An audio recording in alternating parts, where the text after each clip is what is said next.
जला अस्थियां बारी बारी, चिटकाई जिनमें चिंगारी, जो चढ़ गए पुण्य वेदी पर, लिए बिना गर्दन का मोल, कलम आज उनकी जय बोल।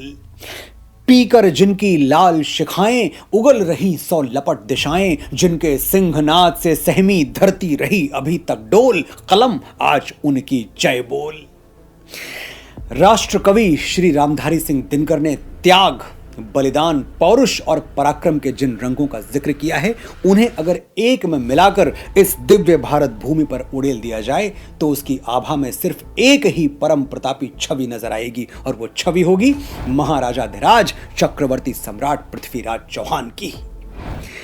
नमस्कार, मैं हूं मनोज मुंतशिर और आज मैं आपको ले चलूंगा 830 साल पहले गौर यानी गजनी के दुष्ट आतताई डकैत मोहम्मद गौरी के राज दरबार में, जहां छल से आधी रात को हमला करके सम्राट पृथ्वीराज चौहान को बंदी बनाकर लाया गया है।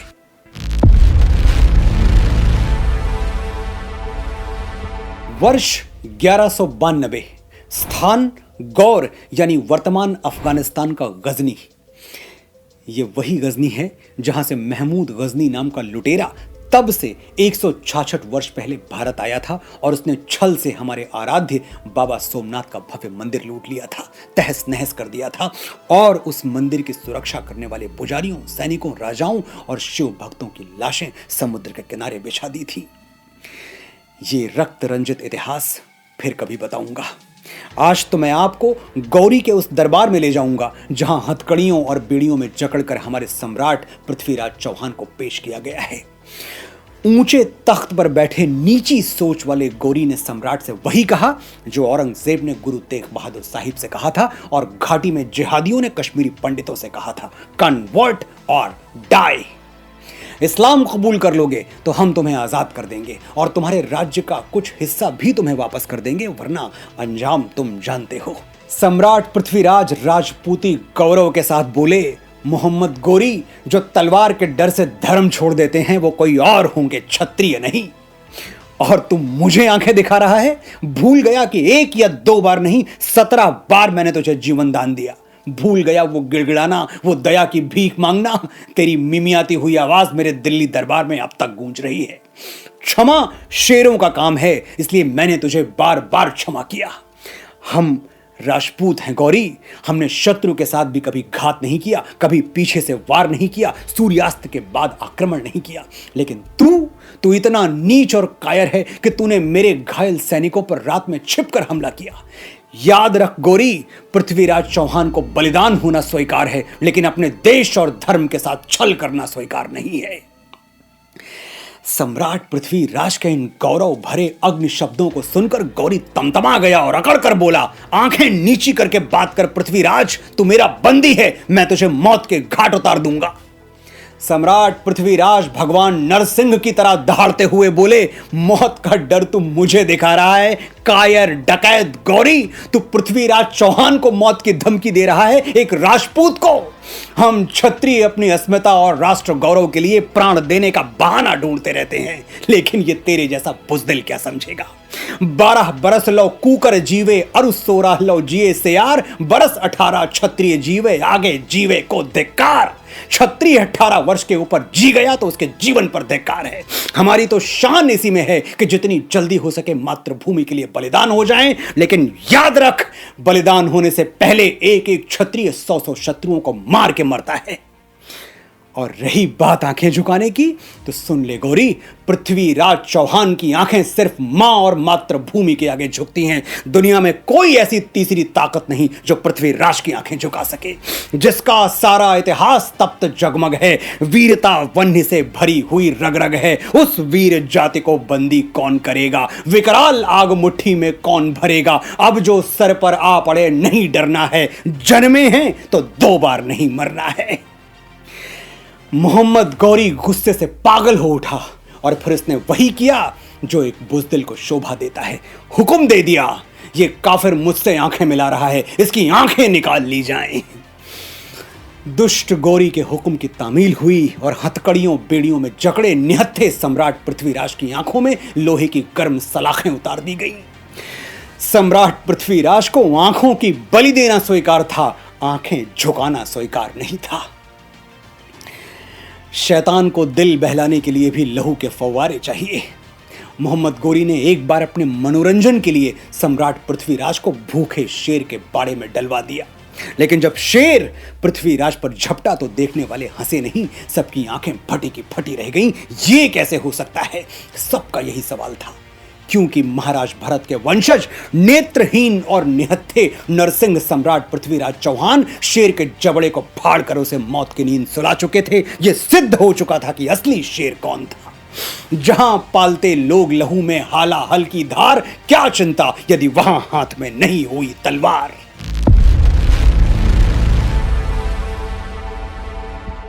सम्राट पृथ्वीराज चौहान के परम मित्र थे उनके राज कवि चंद यानी चंद बरदाई। गौरी ने उनको भी कैद करके सम्राट के साथ बंदी घर में डाल दिया था। ये चंद बरदाई ही थे जिन्होंने गजनी के कैद खाने में सम्राट पृथ्वीराज को गौरी वध की शपथ दिलाई और कहा, हे सम्राट पृथ्वीराज चौहान, तुम वही हो जिसने वीर चंदेलों को पराजित किया, गौरी को 1 या 2 बार नहीं 17 बार परास्त करके छोड़ दिया। हे भारत भूषण दिल्लीपति सम्राट, शपथ लो कि तुम गौरी नाम के इस दानव का संहार करोगे। सम्राट ने शपथ तो ली, लेकिन अपनी फूटी हुई आंखों पर उन्हें रोना आ गया। वो चंद्र बरदाई से बोले, मेरी ये शपथ पूरी कैसे होगी चंद? गौरी ने वो आंखें फोड़ दी हैं जो बड़े से बड़े शत्रु को घूर के घुटनों पर झुका देती थी। चंद्र ने सम्राट पृथ्वीराज को सांत्वना दी और राजपूती गौरव का गान करते हुए कहा, सम्राट अपने मित्र पर भरोसा रखो, तुम्हारी शपथ अवश्य पूरी होगी। मनु नहीं, मनुपुत्र है ये सामने, जिसकी कल्पना की जीभ में भी धार होती है। बाण ही होते विचारों के नहीं, केवल स्वप्न के भी हाथ में तलवार होती है। और फिर मातृभूमि के लिए लड़ने मरने और मारने का वो शुभ दिन आ गया जिसके लिए राजपूत एक एक सांस गिन के प्रतीक्षा करता है। आज अत्याचारी गौरी ने अपने आतंक से लोगों को डराने के लिए, अपने नगर में अपने खौफ को बढ़ाने के लिए खुलेआम सम्राट पृथ्वीराज चौहान का सर कलम करने का फैसला किया है। दरबार सज चुका है, देखने वालों की भीड़ जुट चुकी है। उधर सामने एक ऊंचे तख्त पर मोहम्मद गौरी बैठा हुआ है और इधर हथकड़ियों और बेड़ियों में जकड़े सम्राट पृथ्वीराज को उनके अप्रतिम मित्र चंद्र बरदाई के साथ दरबार में लाया गया है। सर कलम करने के लिए पृथ्वीराज की गर्दन पर तलवार भी रख दी गई है। बस एक हुक्म का इंतजार है, एक इशारे का इंतजार है, कब गौरी का हाथ हिले और सम्राट की गर्दन उतार दी जाए। जैसे ही मोहम्मद गौरी ने हुक्म देने के लिए अपना हाथ उठाया, चंद्र बरदाई बोल पड़े, सुल्तान मोहम्मद गौरी, क्या तुझे पता है तू किसे मारने जा रहा है? गौरी ने जवाब दिया, हाँ मुझे पता है, एक काफिर को। महाकाल को प्रणाम करते हुए चंद ने उत्तर दिया, तुझे पता होना चाहिए गौरी, तू जिसे मृत्यु दंड देने जा रहा है वो कोई सामान्य राजा नहीं, सम्राट पृथ्वीराज चौहान है, जो शब्द भेदी बाण चलाने की कला जानते हैं। गौरी हंसा, तो अब अंधा तीर चलाएगा, ये तमाशा तो हम जरूर देखेंगे। पृथ्वीराज की बेड़ियां खोल दी जाएं और इसके हाथ में धनुष बाण थमा दिया जाए। गौरी ने चंद बरदाई के सामने एक शर्त रख दी, अगर पृथ्वीराज शब्द भेदी बाण ना चला पाया तो तेरा भी सर कलम कर दिया जाएगा। चंद्र बरदाई ने मुस्कुरा के उत्तर दिया, ऐसी नौबत नहीं आएगी सुल्तान। गौरी ने हुक्म दिया, कर्तव्य शुरू किया जाए। कर्तव्य शुरू हो गया। सेवक जो घंटा बजाते, सम्राट पृथ्वीराज के शब्द भेदी बाण उसे फिर कभी ना बजने की आज्ञा देकर खंड खंड कर देते। तवे और घंटे एक के बाद एक टूट टूट कर बिखर रहे थे। जिधर से भी एक बार आवाज आई, उधर से फिर कभी आवाज नहीं आई। मोहम्मद गौरी और उसके दरबारी हक्के बक्के से ये करामात देख रहे थे। उन्हें विश्वास ही नहीं हो रहा था कि ऐसा भी हो सकता है। सम्राट पृथ्वीराज की इस अद्वितीय कला को देखने में गौरी इतना खो गया कि अपने तख्त पर खड़ा होकर सम्राट के लिए वाह वाह करने लगा। ऐ शहीदे मुल्क व मिल्लत, मैं तेरे ऊपर निसार, अब तेरी हिम्मत का चर्चा गैर की महफिल में है। दुश्मन वाह वाह कर रहा है। यह वही क्षण था जिसका इंतजार महीनों से सम्राट पृथ्वीराज और चंद्र बरदाई कैद खाने की दीवारों के बीच कर रहे थे।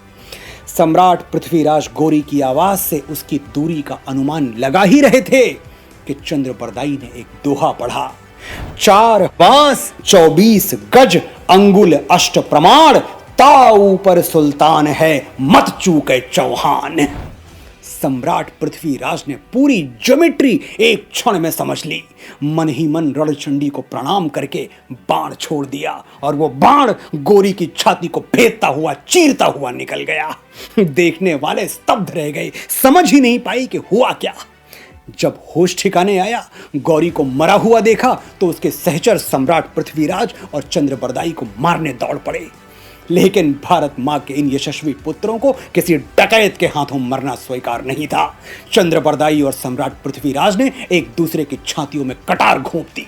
दोनों भारत माता की गोद में सिर रख के सदा सदा के लिए सो गए। अफगानिस्तान में आज भी सम्राट पृथ्वीराज चौहान की समाधि उनके अनन्य पौरुष और राष्ट्र धर्म के प्रति उनके समर्पण की याद दिलाती है। आपने बड़े धैर्य और बड़े ध्यान से सुना, आपका आभार।